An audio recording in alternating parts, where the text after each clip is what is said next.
Donc, pour cette capsule, je vais vous expliquer les mouvements anatomiques de base. Donc, je vous expliquais dans l'intro que le baladi, pour commencer, il faut apprendre à isoler notre corps puis apprendre à bien le connaître. Puis, la majorité des mouvements de baladi vont être créés avec 3 mouvements très simples, on va dire. C'est pour ça que je les appelle anatomiques de base, parce que ce n'est pas nécessairement tous des mouvements de baladi qu'on va utiliser pour danser, mais il y en a certains qui sont utilisés pour créer d'autres mouvements. Puis je trouve que c'est important de vous en parler puis de vous les faire comprendre avant de l'expérimenter dans votre corps au travers des différentes capsules qu'on va faire ensemble. Donc, le premier, c'est le twist ou la torsion. Mes mains vont représenter des vertèbres de la colonne vertébrale, OK? Donc, le principe du twist puis de la torsion, c'est tout simplement comme si vous tordiez une guenille. Donc, les vertèbres restent en lignée, puis elles pivotent sur elles-mêmes tout simplement. OK? Donc, ça, c'est le premier mouvement. Le deuxième mouvement, ça va être les inclinaisons ou des bascules. Donc, une inclinaison, ça fonctionne un peu comme une balance.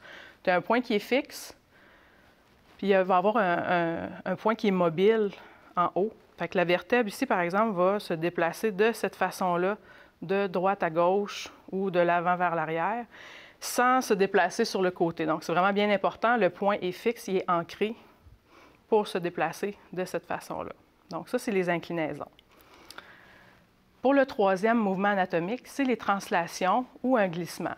Donc, translation ou glissement, c'est des mouvements qui vont être parallèles au plancher.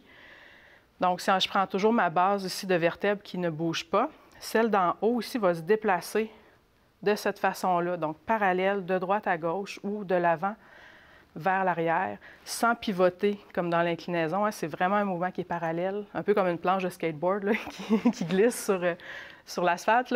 C'est exactement la même chose. Donc maintenant, je vais juste te montrer ce que ça donne dans le corps, ces 3 mouvements-là. Donc, quand on parle de torsion, par exemple, avec le bassin, ça va ressembler à ceci. Okay? Ça, c'est un mouvement qui va être expliqué dans les capsules plus tard.